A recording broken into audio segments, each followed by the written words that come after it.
Hi guys. Alright, our book for today is called The Snatchabook, and it is by Helen Docherty and Thomas Docherty. One dark, dark night in Burrow Down, a rabbit named Eliza Brown found a book and settled down when a Snatchabook flew into town. In every house and every bed, a bedtime book was being read.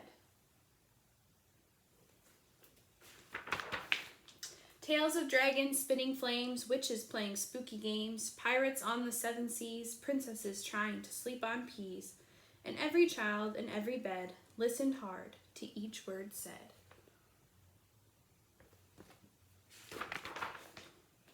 Eliza Brown at number 3 was reading quite contentedly.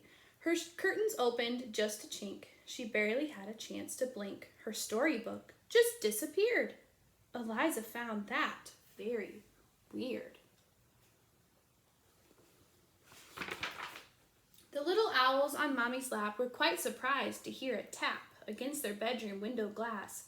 Tap, tap. The noise came really fast. Before they'd even looked around, the book was gone, without a sound. The wind blew wild across the sky. The smallest squirrel heard a cry. "What's that?" she whispered to her dad. But then, and this was really bad, before they had a chance to look, she'd lost her very favorite book.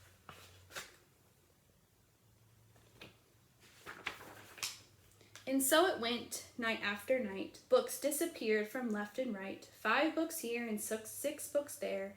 The shelves began to look quite bare. In Burrow Down, the rumors spread of book thieves under every bed. Eliza Brown, at number 3, was keen to solve the mystery.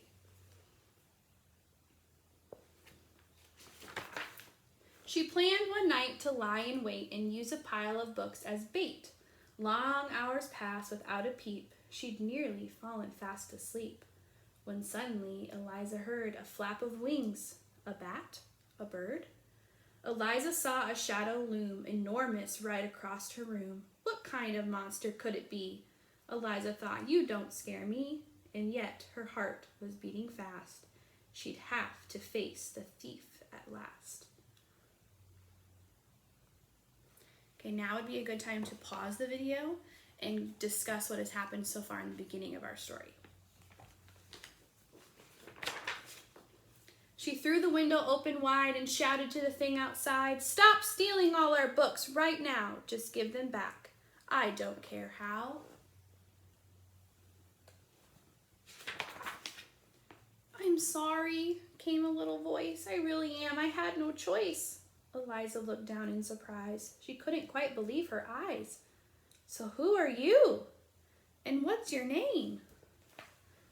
The creature hung its head in shame. He mumbled with a mournful look, "I'm just a little Snatchabook." Eliza nodded solemnly. She sat the creature on her knee. "You can't just come and help yourself to every book on every shelf." A tear rolled from the creature's eye, and softly he began to cry. "I know it's wrong, but can't you see? I've got no one to read to me." Eliza sighed. He looked so sad. If he just had a mom or dad to read him stories every night, well, then he might behave all right.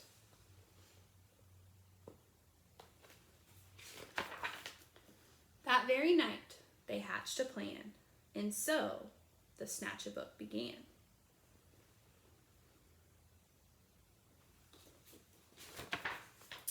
To give all the books he'd picked, Eliza Brown was very strict.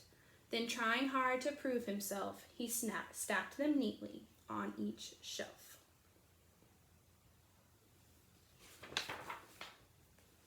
Okay, now would be a good time to stop and talk about what has happened so far in the middle of our story.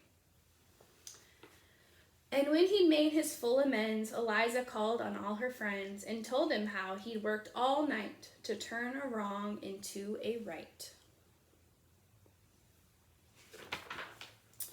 And now each night in Burrow Down, as darkness falls upon the town, in every house and every bed, a bedtime book is being read. And if you take a Closer look, you might just see the Snatchabook, perched happily on someone's bed, listening hard to each word said.